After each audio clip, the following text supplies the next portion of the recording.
लब्बैक अल्लाहुम्म लब्बैक लब्बैक ला शरीक लक लब्बैक। मुझे ऐसा लगता है हज हमारा दिल है। हज़रत इब्राहीम अलैहिस्सलाम जब काबा बना रहे थे, पत्थर वो कहते हैं कि खुद ब खुद राइज हो रहा था। इब्राहीम अलैहिस्सलाम के बारे में भी तो सोचो ना कि कितना एक अरसा था कि वो उनके औलाद ही नहीं थी। काबा इटसेल्फ मकाम इब्राहीमी बिल्कुल पास है। खलीलुल्लाह अल्लाह ताला ने उनको कहा, अपना दोस्त कहा। जो कुर्बानियाँ थी, जो उनका यकीन था, अल्लाह ताला को इतना पसंद आया कि उन्होंने इसको रहती दुनिया तक के लिए एक मिसाल कायम कर दी। हज रेसिज्म को किस तरह से एड्रेस करता है। दुनिया भर से आए हुए लोग, कास्ट, क्रीड, नस्ल, रंग, ज़बान, एक ही मकसद है। प्रेसिडेंट भी यही एहराम पहनेगा और एक गरीब आदमी भी जो है ना वो यही एहराम पहन के जाएगा। सिर्फ जिस्मानी मुशक्कत नहीं होती, ये एक रूहानी एक्सपीरियंस होता है, एक स्पिरिचुअल क्लेंजिंग कहते हैं। हमारा दीन कुर्बानी से शुरू होता है, मुहर्रम के महीने से, और कुर्बानी पे ख़त्म होता है। हम एक जानवर को लेकर आते हैं, उसको खाना पिलाना, एक फिजिकल इन्वॉल्वमेंट होती है। कि हमारे यहाँ तो कुछ एसेंस ही अलग हो गया ना। मेरी 4 लाख की गाय है, आपकी 2 लाख की गाय, यही हो जो गया। हम लोग करते हैं ना एक वो बात अलग होती है। मुझे ऐसा लगता है जो बच्चे अगर करते हैं ना उनकी होती है कुर्बानी।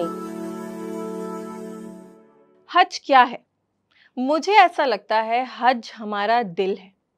मुसलमान उम्मत एक ह्यूमन बॉडी की तरह है ना, वन बॉडी। एक जिस्म में दिल का क्या काम होता है?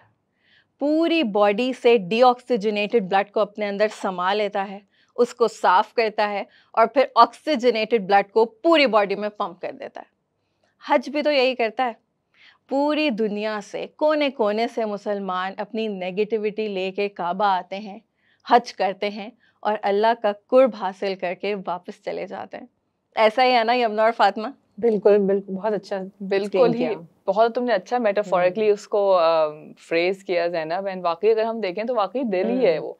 और हज तो इटसेल्फ भी हमारे 5 अरकान में से है। एंड जो भी इस्तिताअत रखता है उसको चाहिए कि वो पहली चीज़ जो आई थिंक हमें एज बहैसियत मुसलमान जो हमें फोकस करनी चाहिए कि अगर हमारे पास इनफ रिसोर्सेज हैं, पैसे हैं, वसाइल हैं, तो हमें हज का एहतमाम ज़रूर करना चाहिए। बिल्कुल। और मुझे लगता है कि जो 5 पिलर्स हैं, जो अरकान हैं, इनको अंडरस्टैंड करना भी बड़ा ज़रूरी है ना कि पिलर्स क्यों होते हैं। कि आपको एक फ्रेमवर्क मिल जाता है, आपको एक तरीका मिल जाता है। जैसे योगा की बात करते हैं हम लोग या मेडिटेशन की बात करते हैं तो एक डिसिप्लिन होता है, एक तरीक़ाकार होता है कि पहले ऐसे करें फिर ऐसे करें। तो उससे इन पिलर्स का ये फ़ायदा होता है कि हमारे अंदर एक डिसिप्लिन आता है, अल्लाह ताला के साथ एक रिलेशनशिप कायम करने में हमें मदद मिलती है। जैसे रोज़ा आपको सेल्फ कंट्रोल सिखाता है, ज़कात आपको कंपैशन सिखाती है, नमाज से आपका एक सेंस ऑफ कम्युनिटी आपका डेवलप होता है। और हज में तो मुझे ऐसा लगता है कि ये सारी चीज़ें जो हैं वो इनकॉर्पोरेटेड हैं। बिल्कुल, यूनिटी है ना, यूनाइटेड हो जाती है पूरी एक मुस्लिम उम्मा। अच्छा देखो, हज का जो रूट वर्ड है बेसिकली हा जीम जीम है, और हुज्जा का भी जो रूट वर्ड है वो भी हा जीम जीम है। अल्लाह ताला कुरान में फरमाते हैं एक आयत में, व तिलका हुज्जतना आतैनाहा इब्राहीम, कि अल्लाह ताला ने इब्राहीम अलैहिस्सलाम को एक हुज्जत अता फरमाई। तो हुज्जत बेसिकली है क्या? एक इररिफ्यूटेबल एविडेंस है कि अगर कोई केस है उस पर कोई दलाइल पेश कर रहा है, तो लेकिन अगर कोई ऐसी दलील पेश कर दी जाए कि उसके बाद कह दिया जाए कि अब बस दैट्स इट, क्लोज हो गया, अब इसके बाद कोई और दलील देने की ज़रूरत नहीं है। तो हुज्जत का मतलब ये है। अल्लाह ताला ने जो इब्राहीम अलैहिस्सलाम को जो हुज्जत अता फरमाई वो बेसिकली रसूलुल्लाह की शक्ल में थी। रसूलुल्लाह अल्लाह ताला के की हुज्जत थे, क्योंकि उन्होंने इस्लाम को इस्टेब्लिश किया, उसकी एक एक चीज़ को समझाया, उस पर अमल करके दिखाया, एक चीज़ को ना मतलब एक पूरे केस को इस्टेब्लिश कर दिया, हो गया वहाँ पे आके वो चीज़। तो रसूलुल्लाह सल्लल्लाहु अलैहि वसल्लम जो हैं वो अल्लाह ताला की हुज्जत हैं। और जब हम हज पे जाते हैं हर साल, जब इतने ढेर सारे लोग, लाखों लोग हज पे जाते हैं, तो हम एक सॉर्ट ऑफ हज़रत इब्राहीम की जो सारी यादें हैं वो ताज़ा हो रही थी। उन्होंने जो हमारे लिए किया, जो उनकी सारी मेहनतें थी, जो उनकी हमारी दुआएं थी अपनी ज़ुर्रियत के लिए, बेसिकली हम सब उनकी ज़ुर्रियत ही है ना, तो वो सारी जो है ना उसका एक वो ट्रू होती हुई नजर आ रही थी। सामने हमें नजर आ रहा था कि उनकी जो सारी दुआएं हैं वो कबूल हो रही हैं। और अगर हम हज़रत इब्राहीम अलैहिस्सलाम की ज़िंदगी पर रिफ्लेक्ट करें ज़ैनब और फातिमा, तो कितनी स्ट्रगल्स थी शुरू ही से, लाइक फ्रॉम डे 1 जब उन्होंने जिस घराने में वो पैदा हुए, एंड ही अंडरस्टूड के यू नो ये चीज़ सही नहीं हो रही, तो आइडल वर्शिपिंग, बिल्कुल। तो वो शुरू से ही उनकी जो जिसे कहते हैं ना स्ट्रगल्स थी वो यंग एज से ही स्टार्ट हो गई। और उनका अगर हम तवक्कल देखें, उनकी स्ट्रगल देखें, उनकी पूरी ज़िंदगी देखें, शादी के बाद हज़रत इस्माइल की, बीवी हाजरा की, मतलब as a husband, as a father, as a single human being, वो स्ट्रगल्स उनकी कैरी फॉरवर्ड ही रहीं। तो हमारे लिए समझने की भी बात यह है कि ज़िंदगी इज़ स्ट्रगल, और अगर आपका अल्लाह पे तवक्कुल हो तो इवेंचुअली जो भी हज़रत इब्राहीम की दुआएं थी वो कबूल हुई ना। जो भी मक्का के लिए दुआ की, जो भी ज़ुर्रियत के लिए दुआ की, जो भी ह्यूमन काइंड के लिए उन्होंने दुआ की, बिल्कुल। तो उन तमाम दुआओं ने अपना वक्त लिया जब अल्लाह ताला ने बेहतर समझा। बिल्कुल।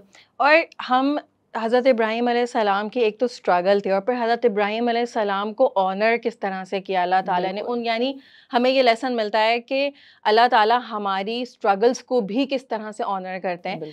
काबा इटसेल्फ, मकाम इब्राहीमी बिल्कुल पास है, खलीलुल्लाह अल्लाह ताला ने उनको कहा, अपना दोस्त कहा।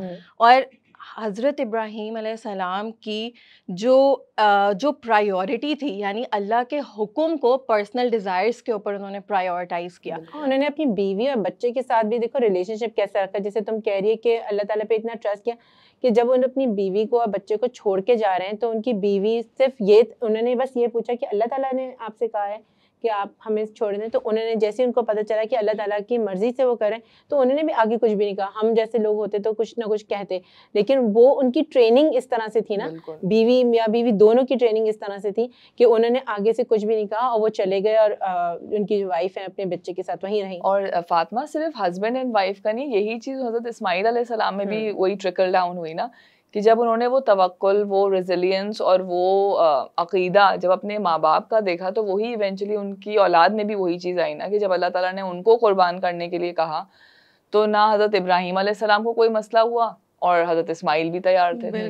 तो ये तवक्कुल जो है ना, ये मैं कहती हूँ कि ये हज़रत इब्राहीम का भी एक मिसाली, एक हम फादरहुड कह सकते हैं कि उन्होंने एक मिसाली बाप बन के भी दिखाया कि उन्होंने अपनी फैमिली को ये टीचिंग दी कि पर्सनल डिज़ायर्स और हमारी अपनी पर्सनल ख्वाहिशात, हम इंसान हैं ना, क्यूरियस हैं, हमारे जहन में सवालात आते हैं, लेकिन जब अल्लाह ने कोई बात कह दी तो उसमें there is no point of discussion. एक तरह से जो हुक्म आ गया तो वो हुक्म होना है पूरा, और हमें उस पर क्वेश्चन नहीं करना कि ये क्यों है, चाहे वो बेशक से उस वक्त हमें लग रहा हो कि वो सही नहीं है, लेकिन वो हमेशा हमारे लिए ही होता है और हमारी बेहतरी के लिए ही होता है। और उन्होंने गिव अप नहीं किया। देखिए, यानी एक तो अल्लाह पे भरोसा था, लेकिन एट द सेम टाइम एक परेशानी भी थी। हज़रत हाजरा और अपनी औलाद की फिर कोई तकलीफ़ हो या अपने बेटे को उन्होंने पानी देना है या कुछ देना है, उसमें वो परेशानी भी थी, लेकिन उनको अल्लाह के रहम के ऊपर इतना भरोसा था कि उन्होंने गिव अप नहीं किया। वो भागती रहीं, वो मांगती रहीं, और वो मतलब वो मर्सी के लिए मतलब वो पूछती रही ना, और उनको भरोसा था इस चीज़ पे कि ऐसा हो ही नहीं सकता कि अल्लाह ताला हमारी मदद ना करे, और वो ये भरोसा है जिसको हम ऑनर करते हैं। और इससे कितना अच्छा सबक हमें मिलता है ना कि हमें गिव अप नहीं करना है, बेसिकली ट्राई करते रहना है। ना उम्मीदी कुफर है, तो ना अल्लाह ताला से ना उम्मीद तो होना नहीं है। कभी ना कभी जब अल्लाह ताला चाहेंगे, जब अल्लाह ताला समझेंगे हमारे लिए बेहतर है कि इस वक्त इस शख्स को दे दीजिए। मतलब इब्राहीम अलैहिस्सलाम के बारे में भी तो सोचो ना कि कितना एक अरसा था कि वो उनके औलाद ही नहीं थी। हज़रत इब्राहीम अल्लाह ताला के नबी थे, अल्लाह ताला चाहते तो उनको उनकी शादी के बाद ही औलाद दे देते, लेकिन अल्लाह ताला ने एक अरसे तक उनके यहाँ औलाद नहीं दी, और जब अल्लाह ताला ने बेहतर समझा तब दी, और जो काम लेना था उस औलाद से वो भी लिया। तो ये उन्होंने क्या चाहा नहीं होगा, मांगा नहीं होगा, कितना अरसा मांगा होगा, और फिर अल्लाह ताला ने दिया। और यही एक्ट्स हज़रत बीबी हाजरा के और हज़रत इब्राहीम अलैहिस्सलाम के, उनकी जो कुर्बानियाँ थीं, जो उनका यकीन था, तवक्कुल था, अल्लाह ताला को इतना पसंद आया कि उन्होंने इसको एक रहती दुनिया तक के लिए एक मिसाल कायम कर दी ना, कि हज में हम जो प्रैक्टिसेस करते हैं ये सही करते हैं। ये तमाम प्रैक्टिसेस जो हैं अल्लाह ताला ने हज में इनकलकेट करके रहती दुनिया के लिए मिसाल एक कायम कर दी ना। और मैं ये भी सोचती हूँ कि जो मुकाम इब्राहीम की तुम बात कह रही थी ज़ैनब, कि हज़रत इब्राहीम अलैहिस्सलाम जब काबा बना रहे थे तो पत्थर, वो कहते हैं कि खुद ब खुद वो राइज हो रहा था, जब वो बना रहे थे, काबा को कंस्ट्रक्ट कर रहे थे, तो वो उनके जो पैरों के निशान हैं वो भी एक तरह से हमारे लिए लेसन है ना, कि उनकी जो इम्प्रेशंस हैं हज़रत इब्राहीम अलैहिस्सलाम के, वो अगर यूँ सोचो कि लाइक कितने हज़ार साल पहले कोई चीज़ हुई, लेकिन वो अल्लाह ने हमारे लिए लॉक कर दी है, फॉर रेफरेंस एंड फॉर हिदायत एंड एज अ रिमाइंडर कि हमें क्या करना है अपनी जिंदगी से। और ये हम ना ये लेगेसी भी है। बिल्कुल हजरत इब्राहिम अलैहिस्सलाम की एक लेगेसी थी, फिर हमारे नबी, और मैं यहाँ पे जब हम हज के बैकग्राउंड की बात कर रहे हैं तो फतह मक्का के बारे में भी बात करना चाहूँगी। हमारे नबी की जब नबूवत का सिलसिला स्टार्ट हुआ, कितना मुश्किल टाइम देखा उन्होंने, हिजरत की, और उसके बाद वो वापस मक्का आए, मक्का फतह किया। और इस्लाम सिर्फ अरबिक पेनिनसुला में नहीं बल्कि ग्लोबल रिलीजन बन के उभर गया, क्योंकि वो एक स्ट्रेंथ नज़र आई मुसलमानों की। फिर हमारे नबी वापस आए, मक्का में हमारे नबी की मौजूदगी एक वैसे ही बहुत, जब हम पढ़ते भी हैं तो वो उनके लिए भी एक बहुत इमोशनल एक्सपीरियंस था। हम जब पढ़ते हैं तो हमारे लिए भी एक बड़ा इमोशनल एक्सपीरियंस होता है। और फिर वो वापस आए, उन्होंने हज किया, और इससे हज की इम्पोर्टेंस का अंदाज़ा होता है कि अब उनके, हमारे नबी सल्लल्लाहु अलैहि वसल्लम के ख़ुद के अल्फाज भी यही थे कि मुकम्मल हो गया मज़हब, मैंने अपना काम पूरा कर लिया। और उसके बाद उन्होंने वो पूरे, मतलब जस्ट इमेजिन कि ये पोजीशन है कि ना टेक्नोलॉजी है, ना फ़ोन है, कुछ भी नहीं है, और हज जैसा फ़रीज़ा उन्होंने सबको एक्सप्लेन किया और सारे मनासिक परफॉर्म करके बताए, और सब ने सीखे, और हम आज तक इस लेगेसी को फॉलो कर रहे हैं। बिल्कुल। और अगर हम मनासिक पर ही गौर करें ज़ैनब, तो उसमें यही है ना कि आप पहले जाते हैं, आप काबा का तवाफ़ करते हैं, फिर आप सही करते हैं। तो जब आप तवाफ़ करते हैं तो उसी में एक तरह से आपका तवक्कल अल्लाह ताला से, closeness, the oneness of God, के यू नो एक मेरा रब है, उसी के गिर्द हमें उसी की इबादत करनी है। हज़रत बीबी हाजरा का जो उन्होंने हज़रत इस्माइल के लिए जो रन उन्होंने किया था सफ़ा और मरवा के बीच में, उसको सही में इनकॉर्पोरेट करना, तो ये तमाम मनासिक। फिर आप मिना जाते हैं, मिना के बाद फिर आप अरफात जाते हैं, वहाँ से मुज़दलिफ़ा, फिर शैतान को कंकरियाँ मारना। तो ये सारी हज़रत इब्राहीम की ही अगर हम देखें ना, उनकी लेगेसी है ये, और उसी में से हमें लेसन सीखने को मिले हैं। वही लेगेसी में रसूलुल्लाह ने करके दिखा दी कि भाई इस तरह से पूरा करना है हज। एग्जैक्टली। और मतलब हज देखें कितने सालों से हम हज का एक फरीज़ा है, जो कि 1400 साल हो गए कि हम इसको फॉलो कर रहे हैं, लेकिन जो कॉन्सेप्ट्स हैं और जो सिंबलिज्म है वो इतने मॉडर्न है कि, मतलब मॉडर्न मैं इसलिए कह रही हूँ कि अब तो हम कहते हैं ना मॉडर्न दुनिया है। जस्ट थिंक अबाउट के हज रेसिज्म को किस तरह से एड्रेस करता है। जब सारे मुसलमान दुनिया के कोने कोने से जाते हैं, एक ही तरह का लिबास है, एक ही तरह के सबके फ़राइज़ हैं, एक ही तरह की इबादतें हैं, एक ही ज़मीन पे सब चल रहे हैं, एक ही किस्म की मुशक्क़त उठा रहे हैं, मेरे ख़्याल से इससे बड़ी सोशल कॉमेंट्री रेसिज्म के ऊपर कोई नहीं हो सकती। और डिफरेंट नेशनैलिटीज़ को एक मज़हब किस तरह से इकट्ठा करके लेकर आता है, और सबका मकसद एक होता है। और यहाँ पे एक और चीज़ जो मुझे ऐसा लगता है ना कि हज को एक बहुत बड़ा जो एक क्रेडिट जाता है, जो कि हमें देना चाहिए, अपने मज़हब को ये क्रेडिट देना चाहिए कि इस दुनिया में हमारा मकसद क्या है। मतलब वैसे तो बहुत सारी इस्लामिक टीचिंग्स हमें ये रिमाइंड कराती हैं, लेकिन हज मुझे ऐसा लगता है एक बहुत बड़ा रिमाइंडर है आपके पर्पस ऑफ लाइफ का। डजेंट मैटर आप कितने अमीर हैं, डजेंट मैटर कि आप होंगे अपने घर में कुछ, ठीक है, हो सकता है आपने बहुत महंगा हज कर रहे हो सकता है आपने बहुत एवरेज पैकेज लिया हो हज का। जब आप वहाँ पे जाते हैं तो हर किसी का एक ही काम होता है, अल्लाह को मनाना है। और सबके जहन में कुरान में जो लिखा हुआ है ना कि अल्लाह ताला के नज़दीक सबसे अच्छा इंसान वही है जो परहेजगार है, यानी रुतबा उसका ही। तो आप परहेजगार बनने की कोशिश कर रहे होते हैं। दुनिया भर से आए हुए लोग, कास्ट, क्रीड, नस्ल, रंग, ज़बान, एक ही मकसद है, and that is our purpose of life as well. एहराम को देखो तो एहराम में सोचो वो यही बात कि एक प्रेसिडेंट भी यही एहराम पहनेगा और एक गरीब आदमी भी जो है ना वो यही एहराम पहन के जाएगा। और बेसिकली एहराम है क्या, कफन ही है ना। हम इतने सिंपल क्लोज में होते हैं, जो बाहर दुनिया में हम निकल रहे हैं, हम ब्रांडेड कपड़े पहन रहे हैं, सब कुछ कर रहे हैं, लेकिन यहाँ आके तो बिल्कुल ही सब कुछ चेंज हो जाता है। आप बिल्कुल ही मिनिमलिस्टिक एक लाइफस्टाइल पे आ जाते हैं। औरतों के लिए तो चलो ये है कि कवरिंग है, लेकिन मर्दों का, और मैंने इस बार जब हम उम्रा करने गए थे तो बेटे फर्स्ट टाइम एहराम बांध रहे थे, तो उनको इतनी मुश्किल हो रही थी कि आसान नहीं है एहराम में वो पूरा सारा मुझे पूरा ट्रैवलिंग करना, पूरे सब कुछ करना बहुत मुश्किल होता है मर्दों के लिए वो एहराम को संभालना, क्योंकि नॉर्मली हमें आदत नहीं होती ना। अच्छा, उसमें होता है कि तवाफ भी करें तो एक में कभी मतलब 3 तवाफ में आपका कंधा खुला होता है, 4 में नहीं खुला होता, तो ये चीज़ों का भी देखना, एहराम को संभालना is not an easy thing. बिल्कुल। और अगर करते हैं बिल्कुल। और अगर भी ज़ैनब की ये यूनिटी और इक्वालिटी की बात से मुझे ख्याल आया कि हज इट्सेल्फ को अगर हम होल इस प्रोसेस को देखें तो आई थिंक ये किसी मिरेकल से कम नहीं है कि इतना बड़ा मजमा और इतना जिसे कहते हैं ना फ्लूइड उसमें प्रोसेस हो रहा है, इतना सुकून से सब कुछ हो रहा है, ना लड़ाई है ना झगड़ा है, अमन और पीस के साथ ये पूरा इतना बड़ा प्रोसेस पूरा हो रहा है। तो ये इटसेल्फ, क्योंकि यहाँ तो 4-10 लोग जमा होते हैं तो धक्कम पेल और लड़ाई झगड़े शुरू हो जाते हैं, लेकिन हज एक ऐसा जिसे कहते हैं ना इवेंट है जहाँ तमाम मुसलमान दे कॉन्शियसली मेक एन एफर्ट कि वो रिफ्रेन करते हैं अपने आप को लड़ाई झगड़े से, और एक जिसे कहते हैं ना अपने नफ्स पे काबू करते हैं कि डेफिनेटली अच्छी बुरा तो लगता ही होगा ना, धक्के और ये वो, लेकिन वो ऐसा माहौल होता है उस वक्त कि वो आपको आपके नफ्स पे भी काबू करना सिखा रहा होता है कि इतना बड़ा कन्ग्रेशन जो है वो कितनी पीसफुली अपने सारे एक्ट्स कर रहा है। मतलब वहां जाके आपको ह्यूमिलिटी आ जाती है ना, आप उसमें आके आपको सोचते हैं कि यार कहीं कंधा भी लग रहा है, कुछ भी लग रहा है, सिर्फ मैं हूँ और अल्लाह ताला है। इतने बड़े मजमे में आप और अल्लाह ताला बस होते हैं और वहाँ आपको किसी की फील नहीं आ रही। और एक और चीज़ जो मुझे हज की बहुत स्पेशल लगती है ना, वो ये है कि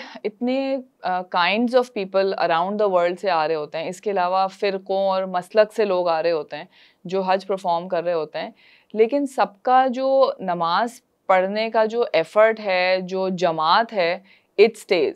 थोड़ी बहुत तो नमाज में चेंजेस हम देखते हैं, वहाँ पे लोगों को पढ़ते हैं, कोई हाथ बांध के कर रहा है, कोई रुकू में जा रहा है तो दोबारा से तकबीर करके जा रहा है, ये छोटे मोटे डिफरेंसेस तो हम देखते हैं फ़िरक़ों में और मसलक में, लेकिन जो एसेंस है ना नमाज का कि जमात वैसे ही रहती है। ये तमाम लोगों की, चाहे वो किसी भी फ़िरक़े से हों, किसी भी मसलक से हों, जमात पे कोई फ़र्क नहीं पड़ता। The unity stage there. ऐसा नहीं होता कि कोई 4 रुकू कर रहा हो, कोई 2 रुकू कर रहा है तो कोई 2 सजदे, कोई 3 सजदे।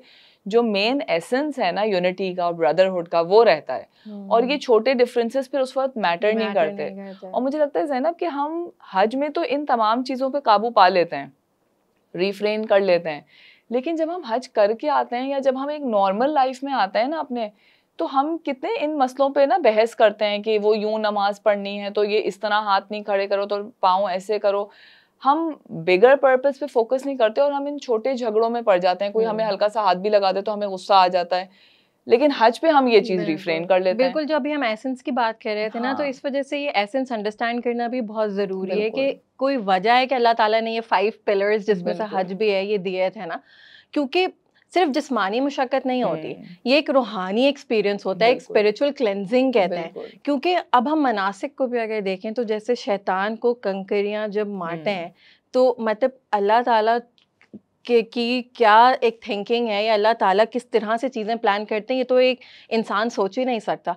मुझे ऐसा लगता है कि मतलब अगर मैं कभी एक्सपीरियंस करूं तो शायद मेरी जो फीलिंग्स हों वो ये हो कि एक तो ये शैतान है कि जिसका हमें पता भी है कि हज़रत इब्राहीम अलैहिस्सलाम के ऊपर भी उसने कितनी अटेम्प्ट्स की।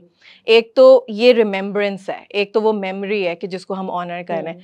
लेकिन एक और चीज़ मैं ये सोचती हूँ कि ये जो सारी बुराइयां हैं जो शैतान इस दुनिया में फैला रहा है, वो बुराइयां कहीं ना कहीं हमारे अंदर भी तो बैठ गई हैं ना। जो हमारी जो नफ्स की एक फाइट है, क्या ये कंकरियां हम उन बुराइयों को नहीं मार रहे कि क्या हम अपनी ही बुराई से तो फाइट नहीं कर रहे कि मैं उसको मार तो मैं शैतान कर रही हूँ कंकरियां, लेकिन मैं उस बुराई को रिजेक्ट करूं जो मेरे अंदर कहीं ना कहीं एक स्ट्रगल है और एक फाइट है। तो हज आपको कितनी सारी इस तरह की चीज़ों का एक पर्सपेक्टिव दे सकता है, और अगर आप उसको वाकई ट्रू एसेंस में एक्सपीरियंस करें तो आई थिंक वापस आके भी शायद आपको वैसा ही महसूस हो। यही बात कह रही हूँ कि हम हज पे तो इन चीज़ों पे काबू पा लेते हैं, लेकिन असल कमाल ये है कि आप हज पे चाहे गए हों या ना गए हों, असल चीज़ हज से जो सीखने की है वो ये है कि हम इन प्रैक्टिसेस को, इस सब्र को, इस रेजिलियंस को, इस कॉन्शियसनेस को, इस रिफ्लेक्शन को हम अपनी डेली लाइफ में भी लाएं। मुझे हमारी बात से ख्याल आ रहा है कि जैसे रमज़ान है, हमने रमज़ान के बारे में इसी तरह से बात की है कि 30 डेज़ की ट्रेनिंग होती है, एक्सटेंसिव ट्रेनिंग होती है। इसी तरह से वो मतलब हमारी इंटरनल होती है कि हम अपनी नफ्स की ख्वाहिशात को दबाएं और खाने पीने बाकी सारी से भी दबाएं। और जो हज है वो जैसे हम जब जाते हैं तो वो लोगों से इंटरेक्शन कितनी ज़्यादा है ना वहाँ, क्योंकि इतना बड़ा मजमा है, आपको वहाँ अपने आप को कितनी चीज़ों से रोकना होता है और धक्के लग रहे हैं, कुछ भी, अपना सेल्फ रिस्पेक्ट छोड़नी होती है, आपको ह्यूमिलिटी दिखानी होती है, आपको बिल्कुल अल्लाह ताला के लिए अपने आप को आजिज़ कर लेना होता है। तो वो भी एक ट्रेनिंग है जो कि जैसे तुम कह रही हो कि उसको फिर वापस आके हमें उसके ऊपर काम करना होता है। जैसे हम रमज़ान के बाद कहते हैं कि वो बाकी हमारे महीनों पे भी इफेक्ट होना चाहिए, तो इसी तरह से हज के बाद जो हमने ट्रेनिंग हासिल की है उसका भी असर हमारे बाकी महीनों में होना चाहिए। अभी जैसे तुम्हारी इस बात से जब अरफा के मैदान में आप जाते हैं, आप मिना से आप ट्रैवल करते हैं टू अरफा एंड वहाँ पे फिर आप मगरिब तक क़याम करते हैं, और वो जो खुला मैदान है ना, उस वक्त जब मैंने हज किया था तो उस वक्त रियलाइजेशन होती है कि वाकई में हम दुनिया से कुछ भी नहीं लेके जाएंगे। मतलब ये मैदान है और यहीं पे हम जमा होंगे, जब हशर, मैदान हशर जो कहते हैं, यहीं पे हम जमा होंगे और यहीं पे हम सवाल होंगे हमारे। और उस वक्त ना आपको गर्मी लग रही होती, चाहे आप डायरेक्ट सनलाइट में हो, उस वक्त आप इतने एनग्रॉस्ड होते हैं और अल्लाह से आपका उस वक्त इतना कनेक्शन हुआ होता है कि आप कहते हैं, मतलब हमें कुछ फील नहीं होता उस वक्त, ना किसी की कोई बुराई फील होगी, ना धक्कम पेल, ना गर्मी, ना भूख, ना प्यास। उस वक्त वो जो एक फोकस होता है ना हमारा, वो सिर्फ ये होता है कि अल्लाह हमसे राजी हो जाए। और अरफात के मैदान का जो फीलिंग है ना, ये वैसी फीलिंग है लगी जैसे आप पहली दफ़ा काबे को देखते हैं, तो वो बहुत ओवरवेलमिंग होता है आपके लिए कि आप किसी से भी पूछ रहे हैं कि जो भी फर्स्ट टाइम खाना काबा को जो फर्स्ट लुक होती है ना, आपके खुद ब खुद आंसू जारी होते हैं कि वो इतना एक मैजेस्टिक उसका एक ऑरा है।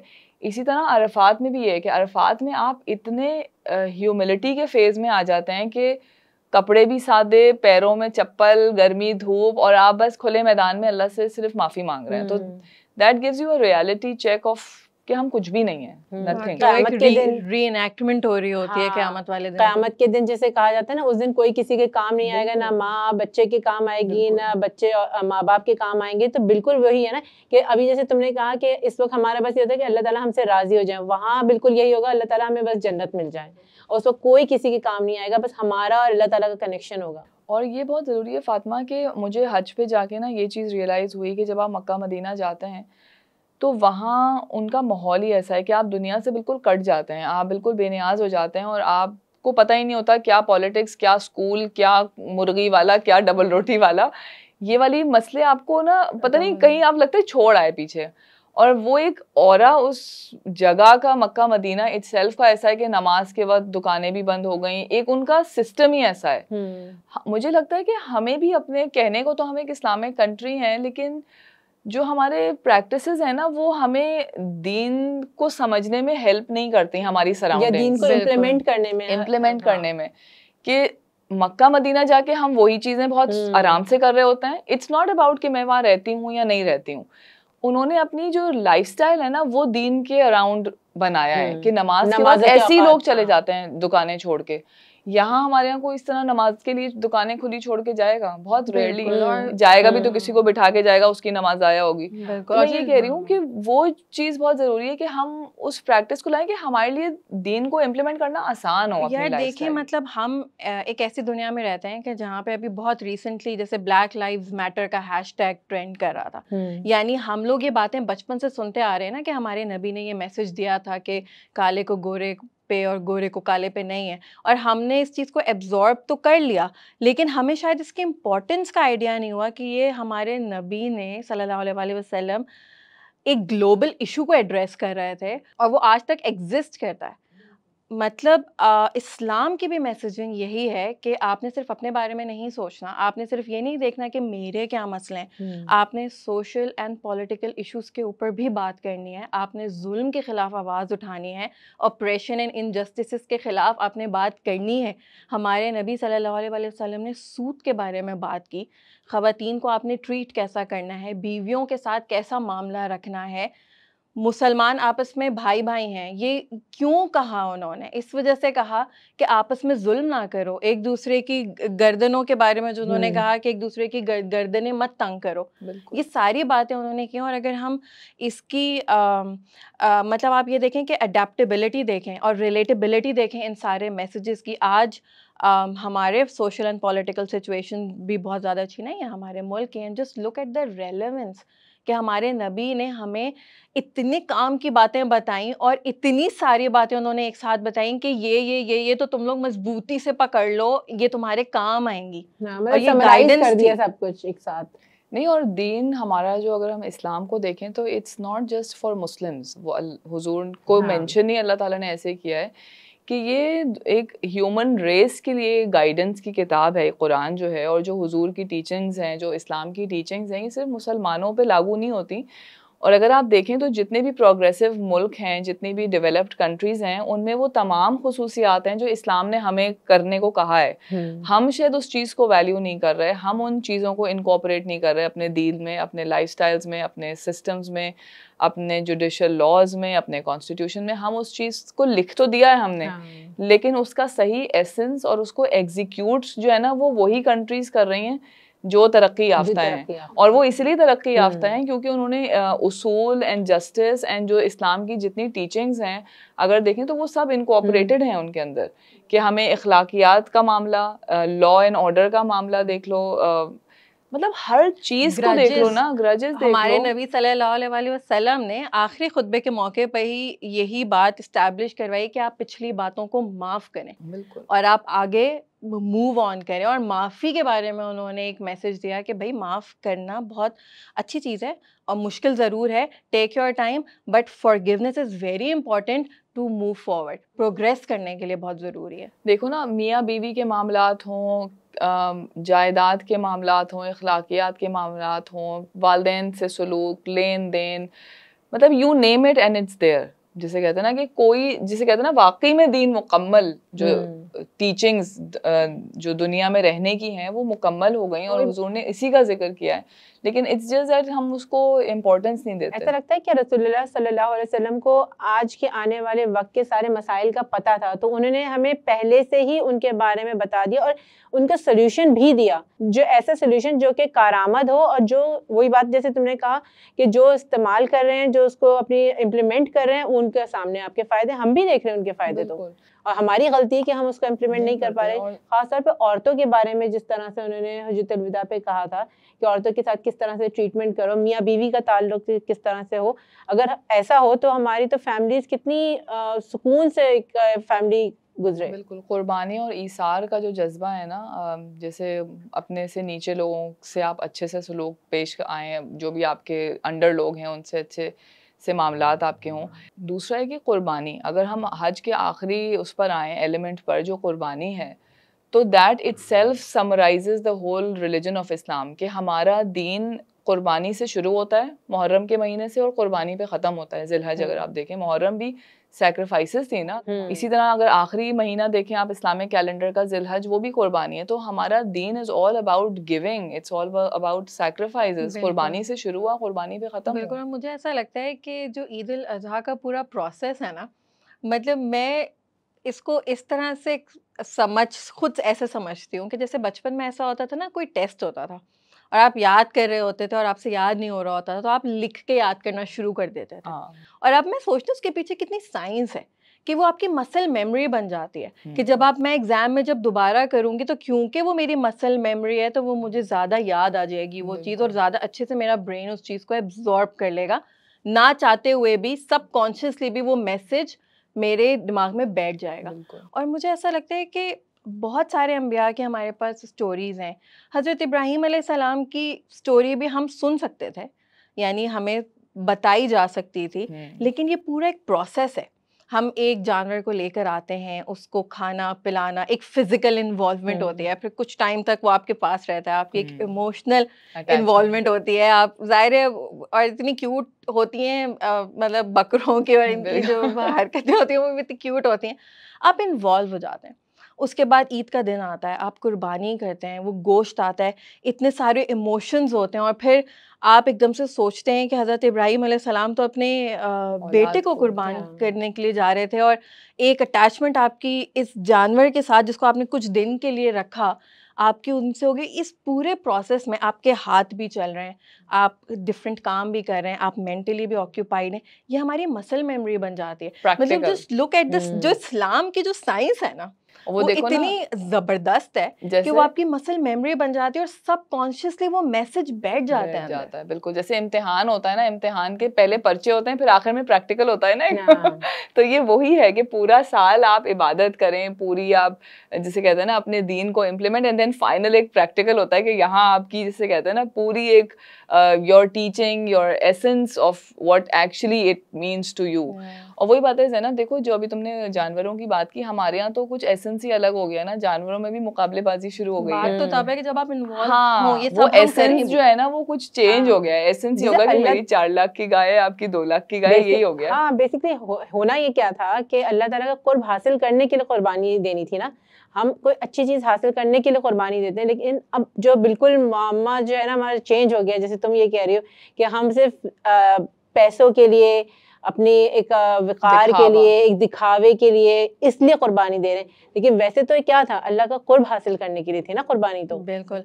और अनफॉर्चुनेटली हमारी कुछ कल्चरल प्रैक्टिसेस इस तरह की बन गई हैं कि गोश्त एक स्टेटस सिंबल बन गया है कि रान है तो उसका मतलब रिस्पेक्ट है, और कुछ इस तरह के कुछ रान उसमें जो है वो रस्म ससुराल में रिवाज, जाएगी। हाँ हाँ, कुछ रस्म रिवाज इस तरह के ऐड हो गए, और वो बनते बनते हाँ। जो था कुछ और बन कुछ और गया, विच इज़ वेरी अनफॉर्चुनेट। लेकिन अच्छी बात यह कि we are talking about it, और हम दोबारा से इन चीज़ों को रियलाइज करने की कोशिश कर रहे हैं कि ऐसा होना नहीं था जैसा हो रहा है, and it is something much more than this. बिल्कुल। जो रान की बात की ना, बिल्कुल मुझे इस तरह ऐसा लगा अभी इस वक्त, जैसे तुमने कहा जहेज वाली बात, हाँ। कि जैसे लड़की के साथ जहेज जाना जरूरी है, उसकी इज्जत का सवाल है, बिल्कुल। तो इसी तरह से लड़की वालों को जो है ना शादी के बाद भी वो रान देनी जरूरी है ससुराल वालों को, ताकि उनकी हाँ। बेटी की इज्जत बनी रहे। बिल्कुल। मेरी फ्रेंड है, उसके साथ बड़े मजे का इंसिडेंट हुआ। उसकी बहन की शादी हुई तो उसने जो है हमेशा बहन के ससुराल में रान जाती थी।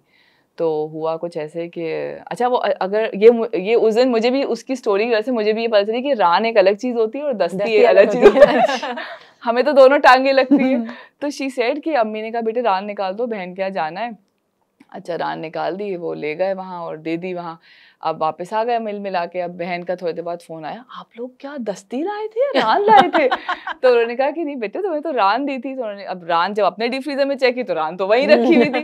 फिर छोटी बहन से पूछा भाई तुमने क्या दिया? उसने कहा भाई दोनों तो टांगे थी, एक तो निकाल के दे दी। तो पता चला कि नहीं वो तो दस्ती थी, और वो तो बातें सुननी पड़ गई बेचारी को कि दस्ती आ गई। तो आई वाज लाइक कि वाकई हमने इसको कितना प्रॉब्लमेटिक बना दिया है कि एक लड़की इस चीज का स्ट्रेस ले रही है कि ये उसके घर रान आई कि नहीं आई। हमने खुद जो एसेंस है वो खत्म हो गया है कि we are sharing, we are giving. एक यूनिटी है, एक ब्रदरहुड है, वो नहीं कहीं नजर आ रहा, और टेंशन और स्ट्रेस लड़ाइयाँ हो गई। और जो ज्यादा टेंशन लेने वाली जो बात थी ना वो ये थी कि जिनका ये हक है, जो हमारा फर्ज था, जो अल्लाह ताला ने हमें कमांड किया है कि ये हमने किन लोगों के साथ शेयर करना है, जो एक कम्युनल ग्रोथ का कॉन्सेप्ट है इस्लाम का। असल जो टेंशन वाली बात थी वो ये थी कि क्या हमसे हमारे फराइज पूरे हो गए, क्या हमने उन लोगों का हिस्सा पूरा दे दिया कि जिनका इस गोश्त में हिस्सा है, जिनको हमने एक्चुअली जिनके साथ शेयर करना है। वरना तो हम कुर्बानी और कंपैशन की सिर्फ बातें ही करते रह जाएंगे अगर हम यही काम पूरे तरीके से नहीं करें तो। जैसे ईद उल फितर आती है तो हमें ईद से पहले सदक़तुल फितर देना होता है, ठीक है। इसी तरह से यहाँ इस पर ये होता है कि कुर्बानी बाद में होती, तो कुर्बानी का जो हिस्सा है वो गरीबों तक पहुँचे। ज़रूरी है, मतलब कि इससे हमें वही दिखाया जाता है ना, कम्युनिटी किस तरह से बिल्डअप होगी, किस तरह से हम मदद करेंगे।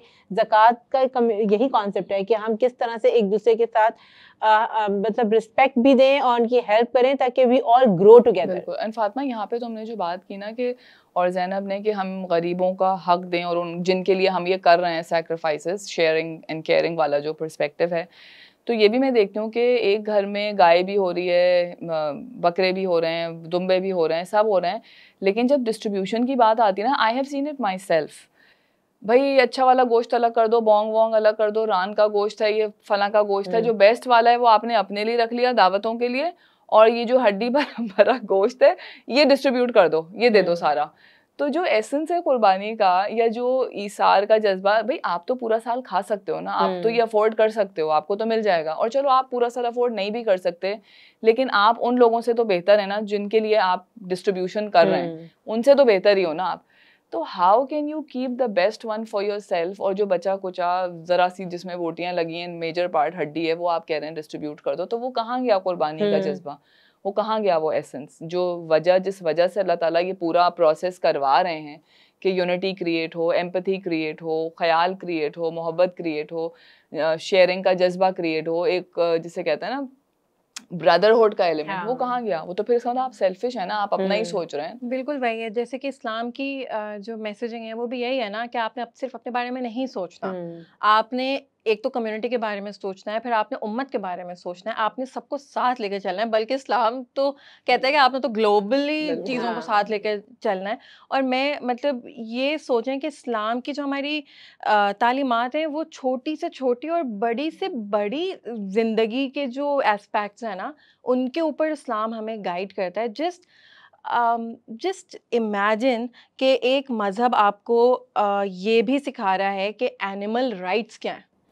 कि जब हम ये जो कुर्बानी करते हैं। ज़िबा करते हैं, जब हम कुर्बानी करते हैं, तो उसका एक जिसे कहते हैं ना, एक इंसानियत का एक तकाज़ा होता है कि आपने उन चीज़ों को मेक श्योर करना है कि जानवर को तकलीफ़ ना हो। फिर जानवर के साथ मोहब्बत करनी है, एक रिश्ता बनाना है। मतलब just look at how beautiful this religion is बिल्कुल। कि वो हमें ये तक सिखा रहे हैं कि देखो एक जानवर के साथ भी आप एक रिश्ता कायम करने के काबिल हैं और आपको करना नहीं, चाहिए। पूरा प्रोसेस है ना कि वो किधर से उसको ज़िबा करना है, कि ये उसकी मेन रग है, ये आपने ज़िबा करनी है, छुरी आपकी शार्प हो, जो आप ला रहे हैं ज़िबा करने वाला जो कसाई है वो वेल Trained हो। एजुकेटेड एंड वेल ट्रेन्ड हो। तो ये वाकई ये छोटी-छोटी बातें इट्स अमेजिंग इफ यू हाँ, सी। देखो मुझे ऐसा तुम्हारी बात से लगा कि जैसे तुमने कहा ना थोड़ा सा उससे अफेक्शन हो, उससे लव हो, उससे मतलब उससे इसके साथ टाइम गुजारो, तो जब आप कुर्बानी करेंगे ना तब उसका बहुत ख्याल रखेंगे, उसको तकलीफ ना हो। और अगर आप उसके साथ कोई अफेक्शन नहीं होगा, आपने बस आए लाए और कर दिए, तो फिर आपके वो इमोशंस होंगे ही नहीं, उसको तकलीफ पहुंचे, कुछ भी पहुंचे, ठीक है एक हद तक आप रखेंगे, लेकिन वो बात अलग ही होती है। बच्चों को देखो जब उनका बकरा आता है, उनके बकरा की कुर्बानी होती है, कैसे उनके आंसू निकल रहे होते हैं, उनका दिल नहीं चाह रहा होता कि उसकी कुर्बानी हो, लेकिन वो तब भी अल्लाह के तरह के खुशी के लिए अल्लाह जो हम लोग करते हैं ना, एक वो बात अलग होती है। मुझे ऐसा लगता है जो बच्चे अगर करते हैं ना, उनकी होती है और कुर्बानी। फातिमा इसीलिए कहा है ना कि अपनी कुर्बानी आप खुद करें। जो कसाई जिस इमोशन से उसको ज़िबा करेगा, ऑब्वियसली वो तो करोड़ों जानवर ज़िबा कर रहा है दिन में, लेकिन जिस इमोशन से आप खुद अपने जानवर को ज़िबा करेंगे, उसमें अफेक्शन होगी, उसमें लव होगा।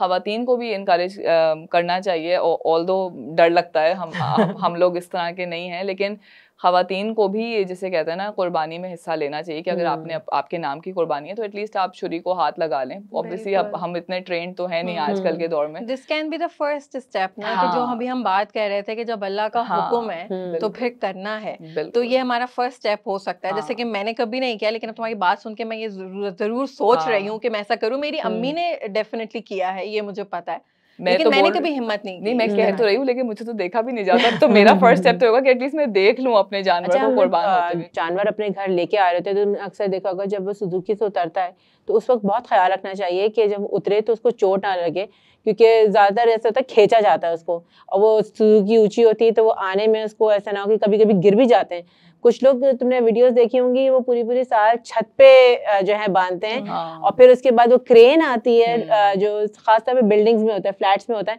वो क्रेन आती है फिर उतारा जाता है। उसमें कई दफ़ा ऐसा हुआ है कि वो जानवर जो है ना गिर गया, मर गया, और मतलब उनकी कुर्बानी तो ज़ाया हुई, लेकिन जानवर को कितनी तकलीफ हुई होगी, उसके कितने फ्रैक्चर्स आए होंगे, और जाहिर सी बात है वो फिर मर जाता है।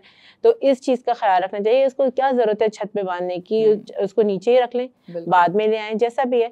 और जब लाएं तो उसको साफ सुथरा रखें। मुसलमान हमारे यहाँ जो है सफाई निस्फ ईमान ना, तो हम जहाँ वो उसको बांधे उसको भी साफ रखें। ये हमारी गलतफहमी है फातिमा के जानवरों को साफ सुथरा रहने का शौक नहीं है। हालांकि जानवर बहुत ज़्यादा पर्टिकुलर होते हैं अपनी सफाई सुथराई के मामले में, और ये तो मैंने खुद एक्सपीरियंस किया है। मतलब मेरे पास एक मेरी पेट है बिल्ली, और उससे बिल्कुल मतलब क्लीन फ्रीक है वो। और मैंने मतलब ये भी देखा है कि जो गाय होती है स्पेशली, मतलब वो भी बहुत ज्यादा सफाई पसंद होती है, उनको पसंद नहीं होता कि वो गंदगी में रहे। और फिर यही ना पार्ट ऑफ द प्रोसेस है, we are suppose to take care of the animals, और सफाई सुथराई उसी में ही आ जाते हैं। और अगर आपको लग रहा है कि आपसे नहीं मैनेज हो पा रहा, जैसे कि हमने कुछ सालों से हमें ऐसा लगा कि हम शायद ना ख्याल रख पाएं, या मेरी अम्मी उस तरह से नहीं इन्वॉल्व हो पा रही हैं, घर में नहीं मैनेज हो पा रहा कि सारा कुर्बानी का गोश्त आए, और फिर हम उसको शायद अपने फ़राइज़ हम उस तरह से एनर्जी के साथ नहीं कर पा रहे,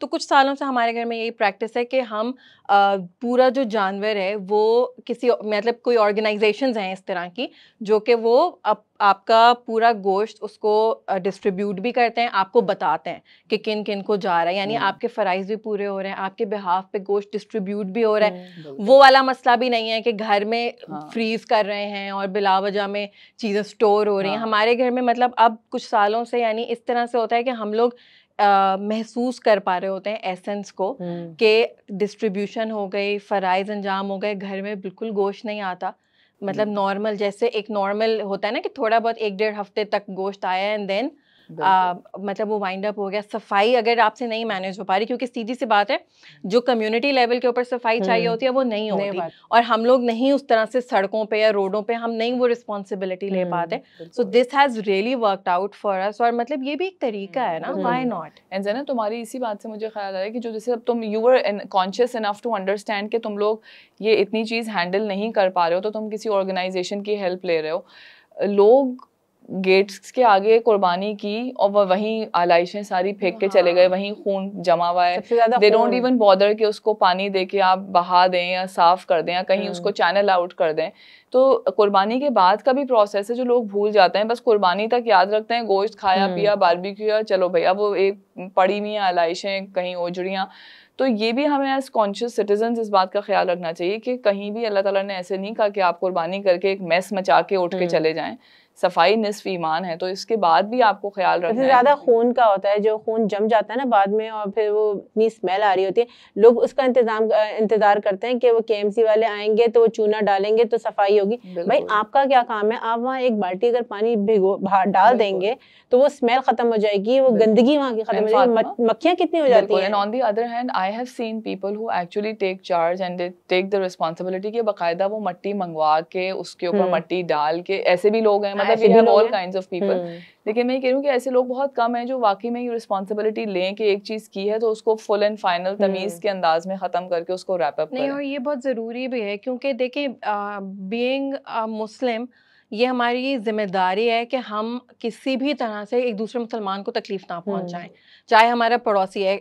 हमारा अगर जानवर ज़िबा हुआ है और कोई भी चीज़ अगर फैली हुई है, नहीं आ रहा कोई उठाने के लिए या नहीं हमसे मैनेज हो पा रहा, हमारी वजह से दूसरे मुसलमान तकलीफ में, तो ये हमारी एक तो फ़र्ज़ भी है, और ये मतलब जिसे कहते हैं ना प्रायोरिटी बेसिस पे ये काम करना चाहिए कि टेक केयर ऑफ इट, या आपका है, आपने करना है, उसका ख्याल रखना है। अच्छा, मुझे हमेशा ये लगता था कि शायद हज का जो फरीज़ा है ना वो सिर्फ उन लोगों के लिए है जो हज पे जा रहे हैं, लेकिन जैसे जैसे थोड़ी सी अवेयरनेस आई और थोड़ी सी नॉलेज भी बढ़ी, तो इस चीज़ का आइडिया हुआ कि आप अगर हज पे नहीं जा रहे तो यहाँ पे रह के भी you can make the most of these 10 days of ज़िलहज्जा। बिल्कुल, अल्लाह ताला ने इन 10 दिनों की अहमियत कुरान में इनकी कसम खा के भी बताई है सूरह फजर में, वल फज्र व लयालिन अश्र। तो इससे हमें पता चलता है कि इन दिनों की बहुत अहमियत है, ख़ास तौर पे ये कि हम इसमें ज़्यादा से ज़्यादा अपनी इबादत कर सकें, अल्लाह ताला से करीब आ सकें, अपनी मग़फ़िरत मांग सकें, रोज़े रख सकें। बिल्कुल, तलबिया पढ़ने भी कहते हैं ना, हाँ, कि आप इन आखिरी दिनों में आप खुद भी आप तलबिया पढ़ते रहें, तकबीर और तहमीद और तस्बीह, ये सब पढ़ते हैं। बिल्कुल, और नाखून कटवाने का और बाल कटवाने का भी एक मामला है कि ज़िलहज से पहले आप नाखून काट लें, अपने जो हेयर कटिंग वगैरह करवानी है करवा लें, और फिर इन 10 दिनों में आप यानी आपकी एक तरह से वही स्टेट होगी जो कि हाजियों की होती है ना। दूसरा है ना, बीइंग मदर्स, आई थिंक हमारे लिए बहुत ज़रूरी है कि हम बच्चों में ये वैल्यूज़ इंस्टिल करें कि अब आहिस्ता आहिस्ता वो चीज़ें ख़त्म होती जा रही हैं। जैसे मुझे याद है कि हमारी दादी जो हैं वो हम लोगों को बताती थी कि भाई हज चल रहा है और टीवी पे लग रहा है हज, और बाकायदा आप देख रहे हैं तवाफ़ हो रहा है, और यहाँ पे वो हमें मतलब पीछे लग के हमें पढ़वाती थी कि सब तकबीर पढ़ें, तलबिया पढ़ें, और चलो तस्बीह लेके बैठ जाओ सारे बच्चे। हाँ। और वो उन एटलीस्ट 10 दिन नहीं तो 7 से 10 ज़िलहज की तो एक इम्पोर्टेंस एक था कि भाई ये हज हो रहा है, and everyone has to be conscious, you know, यहाँ पे आप इबादत करो, रातों में जाग रहे हैं, फुप्पो और दादी बैठे हुए हैं सब लोग।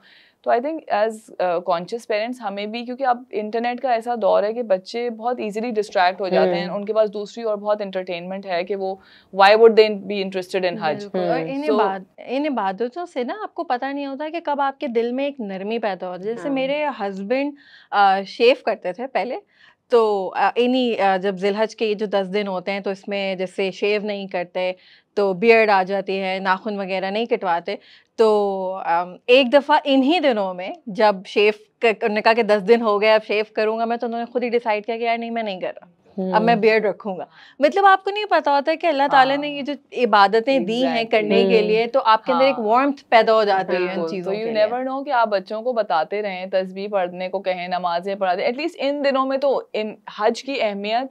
और जैसे देखो कोई भी इवेंट आता है, अभी क्रिसमस ले लो, ये वैलेंटाइंस ले लो, हमारे मुल्क में कैसे लोग दीवाने हो जाते हैं ना, फौरन सबको पता है क्योंकि ये इतने कॉमनली, इतने वाइड स्प्रेड हो गए हैं, इतने वर्ल्ड वाइड हो गए हैं कि हमारे बच्चों को पता होगा। लेकिन जैसे अब ये हज आया है तो हम वो खुद ही इंपॉर्टेंस क्रिएट नहीं करते बच्चों को। हमारे बच्चों को पता ही नहीं होता कि 8 ज़िलहज को क्या हो रहा है, 9 को क्या हो रहा है। उन्हें ये पता है कुर्बानी हो रही है, हज हो रहा है, लेकिन उन्हें ये नहीं पता कि जो मनासिक हज हैं, जो एक्चुअली में जिस दिन क्या हो रहा है, वो हम नहीं इंपॉर्टेंस देते। तो बीइंग पेरेंट्स जो है ना, हमें ये चीज़ अपने बच्चों को समझानी चाहिए, ताकि यू नेवर नो वाली बात है कब उनके अंदर वो बल्ब जल जाए which you know leads them to the right मुझे लगता path। है मुझे याद है अम्मी हमारी जब ये 8-9 का दुल्हे जाती थी तो वो टीवी पे लाइव आता है, इतना आसान हो गया अब तो ना, तो वो लाइव हमारे यहाँ लग जाता था और अम्मी भी तकबीरात पढ़ रही होती थी, हमसे भी कह रही होती थी। तो एक इमोशन से डेवलप होते हैं, आपका एक दिल चाह रहा होता है कि आप भी जाएं और देख रहे होते इतने ढेर सारे लोग ऐसा करें, तो काश हम भी इनमें से हों।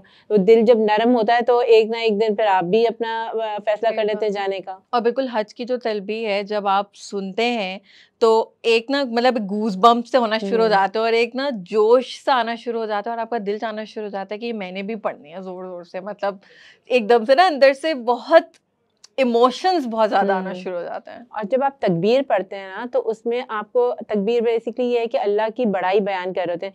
तो उस वक्त जब हम पढ़ें तो सिर्फ पढ़ना नहीं है, इसके ऊपर रिफ्लेक्ट भी करना है, सोच समझ के तलबी पढ़नी है, तकबीर पढ़नी है, तस्बीह पढ़नी है, ये सब सोच समझ के पढ़नी है। सिर्फ ज़बानी बस ज़बान ना चलती रहे। और जहाँ जहाँ आपने जिन चीज़ों को अल्लाह के आगे, अल्लाह के सामने अकबर बनाया हुआ होता है अपनी ज़िंदगी में, उन सब बुतों को तोड़ना भी होता है। अल्लाह को अकबर बनाना होता है, उन सारी चीज़ों को उनकी जगहों पे लेके आना होता है, ताकि वो उनकी जो है अहमियत वहीं रहे जितनी है, और अल्लाह ताला की जो अहमियत है वो उतनी ही रहे जितनी होनी चाहिए। अल्लाह अकबर है तो उनकी जगह कोई और ना ले। चलो हम भी एक दफ़ा तलबी पढ़ते हैं सारे मिलके। हाँ, सही, बिल्कुल। ठीक है। लब्बैक अल्लाहुम्मा लब्बैक, लब्बैक ला शरीका लक लब्बैक, इन्नल हम्दा वन निअमता लक वल मुल्क ला शरीका लक। हज एक अहम फरीज़ा है, जो इसको कर पाए वो बहुत खुश नसीब है। लेकिन जो लोग फॉर सम रीज़न इसको नहीं कर पाए तो उनको ये सोचना चाहिए कि वो यहाँ बैठकर भी बहुत सवाब हासिल कर सकते हैं। ज़िलहज का महीना सबके लिए है, सो इस महीने में एहतमाम करें, इबादत करें, कुर्बानियाँ करें, तलबी पढ़ें और अपने बच्चों को जितनी नॉलेज और एजुकेशन दे सकते हैं वो दें। इसी के साथ we'll end the podcast here. I hope हमने आपको थोड़ा बहुत तो मोटिवेट कर ही दिया होगा कि यहाँ रहकर भी बहुत कुछ किया जा सकता है। Don't forget to like and subscribe Momcast. हम आपके सारे कमेंट्स पढ़ते हैं एंड कोशिश करते हैं कि सबका जवाब भी दे दें। इसी के साथ टेक केयर, अल्लाह हाफ़िज़।